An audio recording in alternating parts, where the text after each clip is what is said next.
Hi, good afternoon, everyone, and welcome back to our second episode of our new series, Two Pence Worth, where we're going to be interviewing female founders in climate tech and giving them the opportunity to give their two pence worth on the challenges that they've faced as female founders. In 2022, for every £1 of VC money that was invested, less than 2 pence went to companies that had female founding teams. And sadly, whilst I can't single-handedly change that statistic, what I'm hoping to do through this series is try and do our part to champion some of the amazing work that is being done out there by women in climate. I want to shine a light on some of the adversity that's still present for female founders today and acknowledge it. But most importantly, I want to share the advice and the resources that they've used to help them on the road to success. So I definitely don't want this to be a place where we necessarily dwell on the problems or the challenges that are being faced, but where we help each other to build a toolkit to help us succeed. This is our second episode in the series, and last week we were joined by Claire Rampin, CEO and co-founder of Wreath. If you didn't manage to catch that episode, then you can find it on Spotify, on Apple Podcasts, or on our YouTube channel, and we'll put a link to those below. So please do go and check that out. But today we are joined by Josephine Bromley, COO and co-founder of Mortar IO. Founded through the Carbon 13 Venture Builder program, Mortar IO is a digital modelling platform which helps property professionals to digitalise and decarbonise their buildings. Since graduating from the cohort, they've taken part in some really prestigious accelerator programs, and they've been listed as a startup to watch by Sifted and the UK Green Building Council.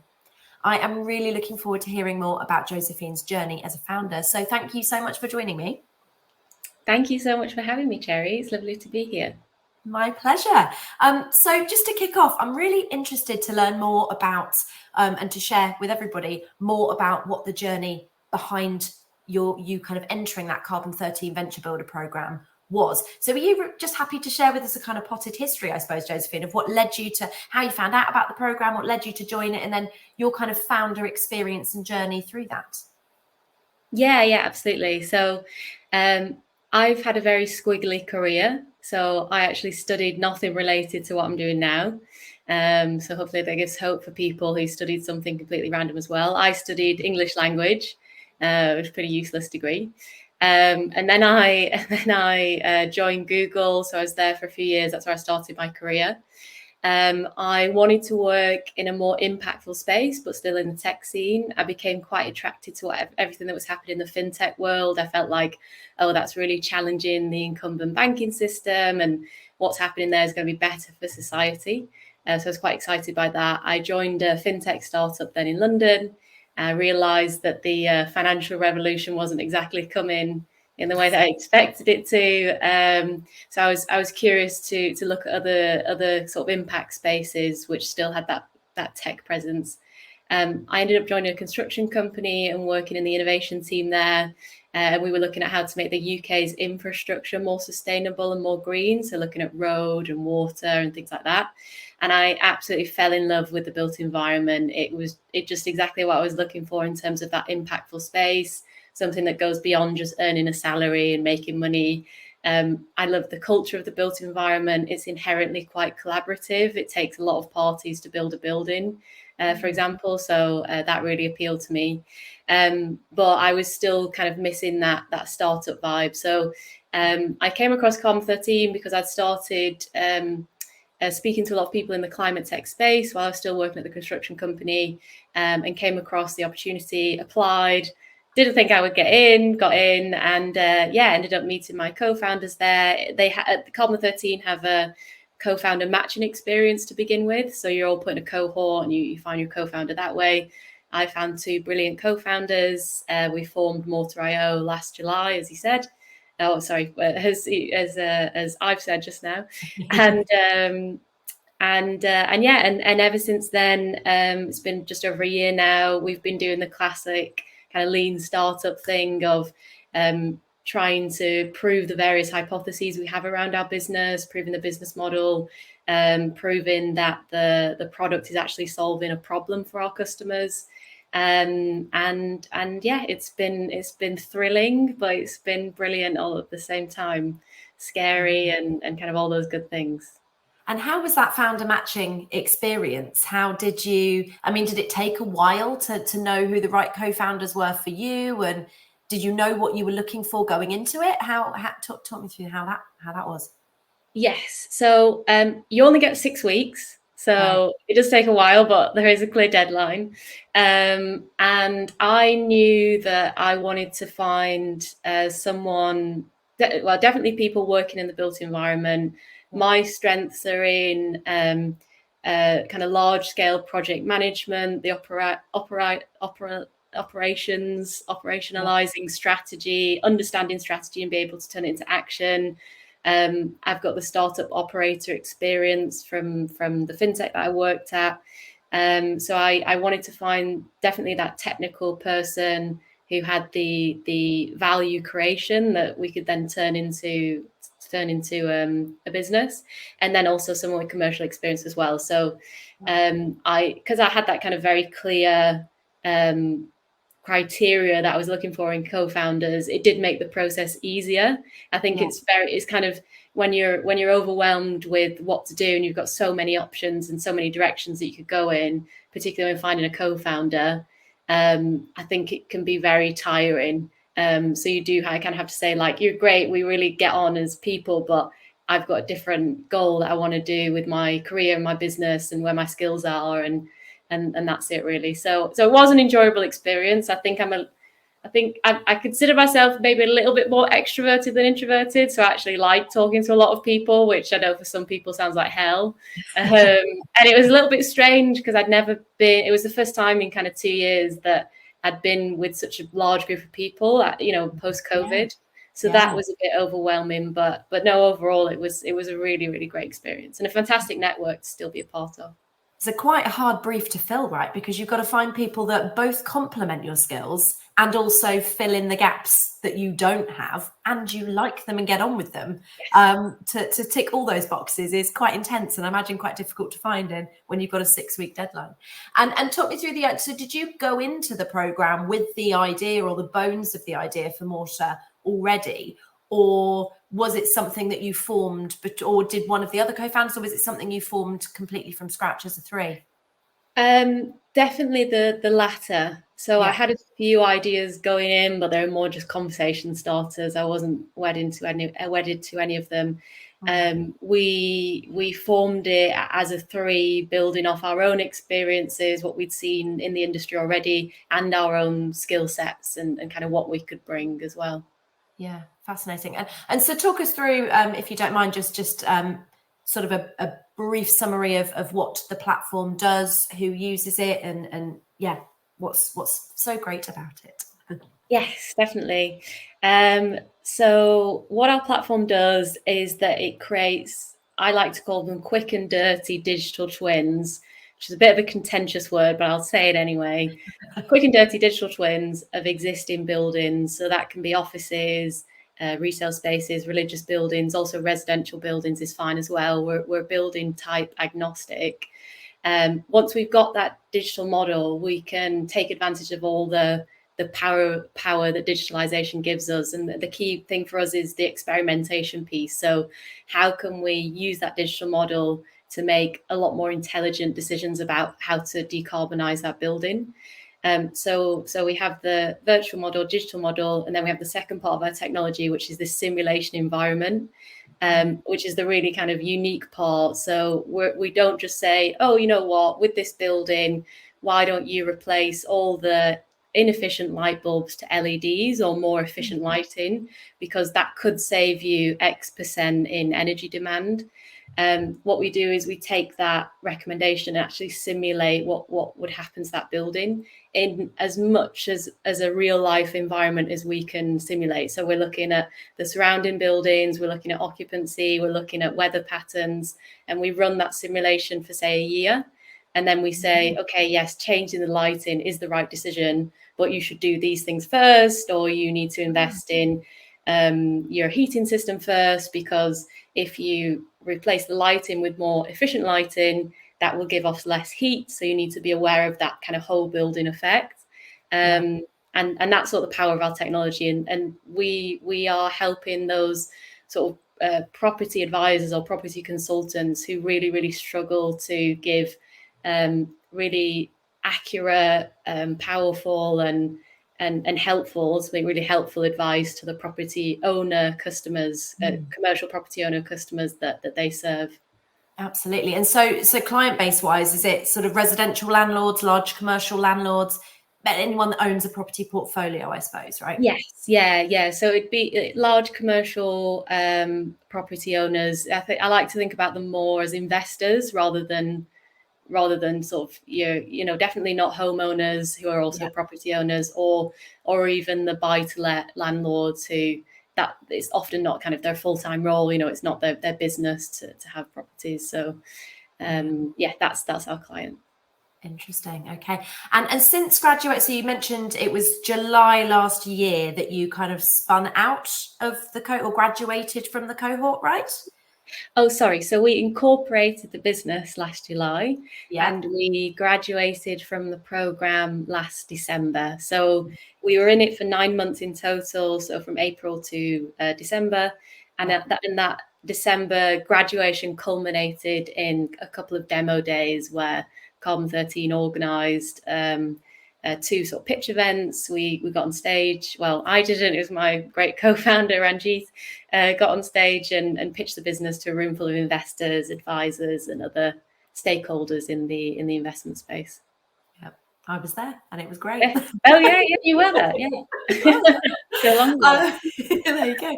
And so you're sort of almost 9 months out, 9 months in, 9 months out. So you've almost been out, graduated, as long as you were in there formulating the idea, formulating the business.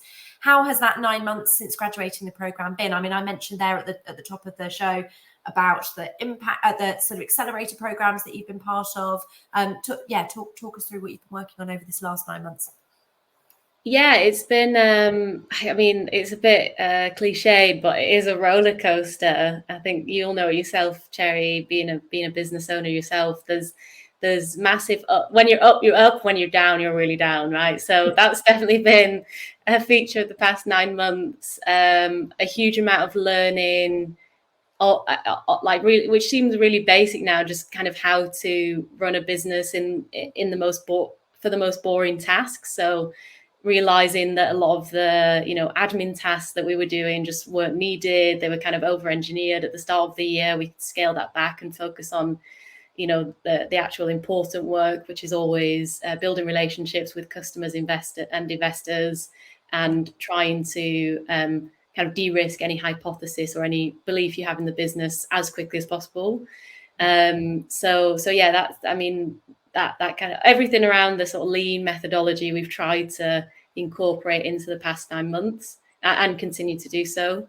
And I think the biggest task that we've had over these past 9 months is just really validating the problem solution part of our business. And we're happy to say we really feel like we've got there now, which is great. Yeah, amazing. And I can completely I completely understand that point about the over-engineering that you do at the beginning, putting all these big processes in place, and then you get to a point where you think, I'm totally overdoing this, and having to streamline it back to make sure you're being as efficient as possible. Absolutely. And over this last 9 months, what would you say you're kind of, I suppose, most proud of really on the journey? So I'll mention something which happened recently. We won a grant from Innovate UK as part of their Net Zero Digital Living Accelerator. And that was for £260,000, which was just brilliant to get because it's money, which is always nice, and it's validation of the technology that we have, the problem that we're solving, the approach that we're taking.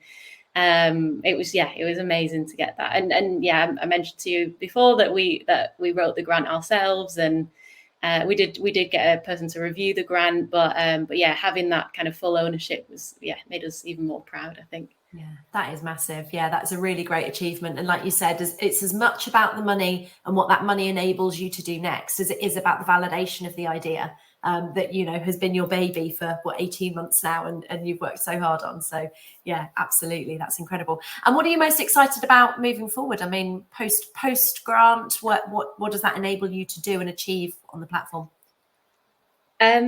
Most excited about being able to deliver our minimum viable product now and start generating some proper revenue. Yeah, that's really exciting. I think just like you say, it goes back to this validation piece that you're not just kidding yourself, you actually are creating something valuable and helpful and impactful. And I think actually working on the business as opposed to being focused solely on, fundraising or kind of the external elements, just being kind of in there working on product, working with customers. That's the best thing. It's definitely the most exciting thing as well. Yeah, amazing. Oh, I'm so pleased you've managed to get to that point, and you can now kind of take it to that next level. And how's it been? I mean, obviously this series is very much to focus on the experience of being a female founder and the adversity that sadly does still exist in the industry for women in leadership positions. What's your experience as a founder been, as a female founder? And do you think, or have you recognized instances where you've faced that adversity? Yes, very, very good question. So I have two male co-founders. I never, ever, ever have felt anything from them which has made me feel, they were expressing an opinion or giving me, criticism that was based on my gender. I think I'd hope that a lot of female founders who have male co-founders can say the same, because having a co-founder is about respecting that person, as a human being, which they definitely do. I think, I was, because you sent through these questions a little while ago, so I was thinking about them, and I think that, and this is a sweeping generalization, so, we are talking about gender though, which is full of generalizations. I think that the difference is still that in our culture, women are loved, but men are respected, and I think that's like the slight difference there that you sometimes feel, and I think it can be really, really subtle in more like casual settings like networking events.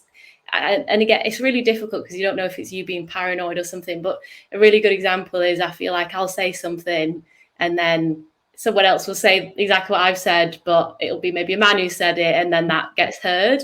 I don't know if you've ever experienced that. Again, I hate to say it because it's like, is it just me being paranoid? Did I just, was my northern accent completely not understood by the receiver? I've no idea. And someone else just thought, right, I'm gonna amplify that. I've no idea. And I think in meetings or with investors or with customers, I never ever feel, oh, I'm not being heard or listened to or whatever because of my gender. I've thankfully never received a snide comment or anything like that.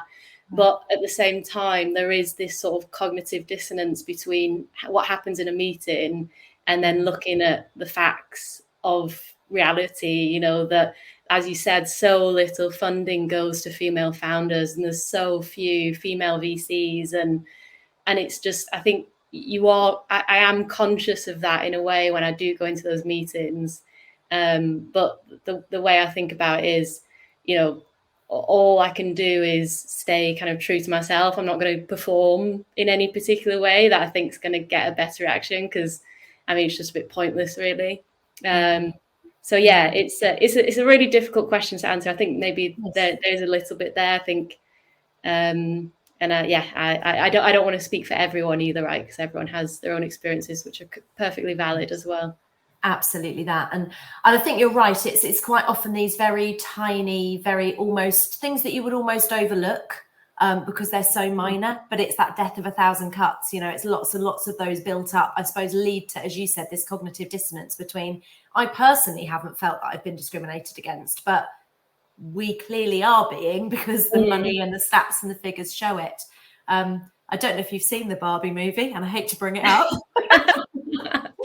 But there is a really brilliant line in it where he asks somebody, you're not doing patriarchy very well here. And the man, he's a sort of corporate guy, works for a big company. And he goes, we're just hiding it better now. Yeah. I remember that bit. Yeah. And it reminds me of that. I think, so hidden, but clearly still there. But I think it takes its form in those little situations of maybe not being as respected or not being heard. And have you found in those meetings that, there will be different questions that are targeted at you versus your male co-founders, or times when they're sort of spoken to, but you're not? Yes, I do find that. I do find that at the same time, my role is COO rather than, the CEO or the CTO. So I'm cautious to say, okay, if it's a technical question, then it maybe wouldn't make sense for me to answer that. I think, I don't know, it's really hard to say, Cherry. I mean, yes, potentially. Yeah. But then, I don't know. I don't know if it's because of our roles or because of it's men and women on the call, if that makes sense. Yeah, it's just infuriating. It's really different. And I don't want to say that, yes, that is the case, because there's not, and you'll know this as well. All I care about is I want to push the business forward.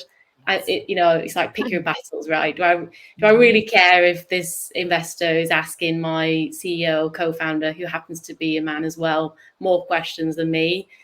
I just want to get the investment. I just want to move on with my life, kind of thing. So exactly that. Exactly. You do have to pick the battles. And like you said, the most important thing is that as a team, you're pushing the business forward and that you're getting the money and creating impact. Absolutely. And so in terms of things that you've learned, or kind of tools and advice that you have gathered along the way through that Carbon 13 journey, through your career previously, and also through all of these amazing kind of programs, accelerator programs that you've been on since, what support and resources have been most impactful for you on that journey? So I think going back to my personal needs, because I think that's how the resources help me. I think I, and also my co-founders, but we were so new to fundraising and how to kind of structure your business to be a VC-backed business as well. That a resource that really helped me was a book called Venture Deals, which I was actually recommended to by another Carbon 13 cohort member before she started the cohort in Berlin. She recommended it to me. I was like, where was this book, 6 months ago, whatever. That was brilliant. I think it is quite dense technically, but it just demystifies a lot of just the details of venture capital funding or angel funding or whatever, any sort of equity funding that I just didn't know. On that same thread, I think speaking to fellow founders who have raised money successfully at the different stages, kind of a little bit ahead of you. I think the best is when you speak to a founder who's just raised the same round that you're looking to raise, because it's still so fresh in their head, like what worked and what didn't. And their advice is going to be so much more practical than someone who's literally not done it before. So those were definitely the two biggest things, that book, and then speaking to founders. Yeah. And how did you find those people that were just, like you said, just that fraction further down the road than you were? So they've just done what you're about to do. How did you build that network of people to find? Yes. So there's a few communities that I would definitely recommend. I mean, I'm very lucky to be in the Carbon 13 community. I don't think it's necessarily a closed community, though. Literally, if you know anyone like, I'm very happy, for example, to refer people to other Carbon 13 founders. There's an event which is ran by Juliet, who's brilliant, called London Climate Connection. You've been there as well. That's a fantastic way to meet founders. Yeah. Anonymous Founders is an anonymous Slack group for founders, which is really, really brilliant. I really advise you have to be a founder. It has to kind of show that you're a founder on LinkedIn to join, but I really recommend anyone joining that. And then there are the Work on Climate group is also a really good way to meet founders. And finally, Voyagers IO is a really good way to meet founders as well. I mentioned mainly just climate founders groups, I realise, but everybody should be a climate founder, realistically. So absolutely, climate job, as they say. Yeah, perfect. That's really useful. Thank you so much.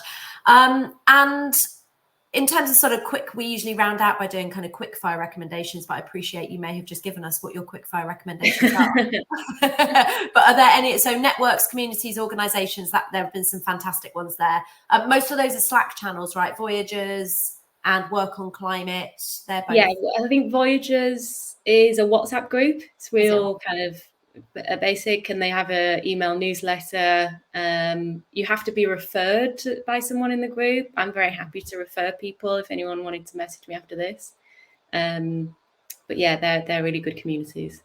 Perfect, brilliant. And you mentioned their Climate Connection, run by Juliet down in London. That's an in-person meetup, which is last Wednesday of every month in Holborn, if anyone wants to go. But there's another one, actually, I've just remembered, My Climate Journey, which is excellent, really, really brilliant as well.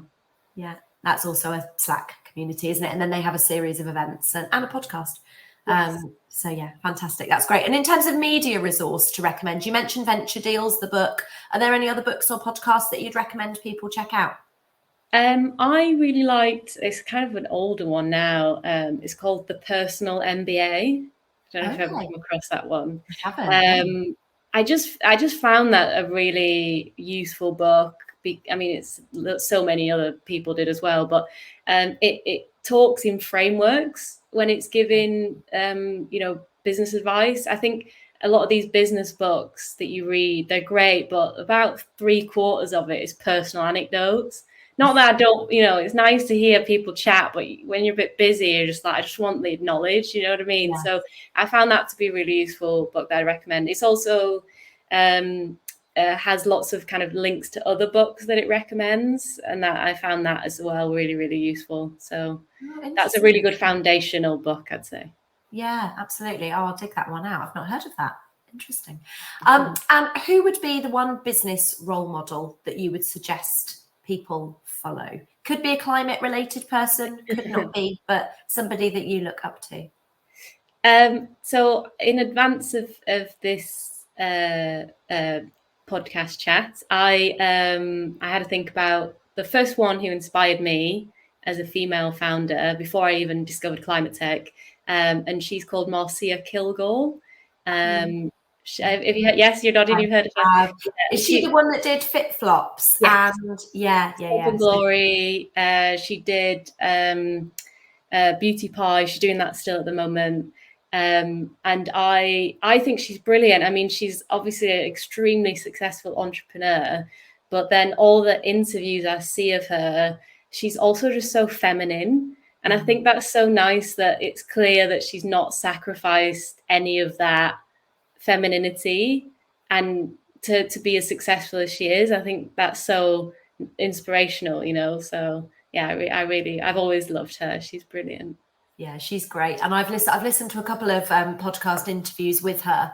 And she's great to listen to. She's so smart, isn't she? And like you said, retains and almost kind of harnesses that femininity to drive what's made her so successful, which I think is brilliant. Mm-hmm. Yeah. Perfect. Thank you so much for sharing that. And thank you for sharing your journey with us. It sounds like what you're doing and achieving with Mortar IO is super exciting and very needed. And very much look forward to hearing and seeing what's going to happen next in the journey. Thanks so much, Cherry. It was lovely to be here. No problem. And thank you to everybody that's listened today. Thank you to everybody that's joined us. We have got a total of, I think, 10 episodes lined up to come to you. So there are 8 more episodes in this series. So do please keep following, keep an eye out for our next episode, which I believe is coming to you next week. But thank you so much to Josephine. Thank you to everyone for listening, and have a lovely day.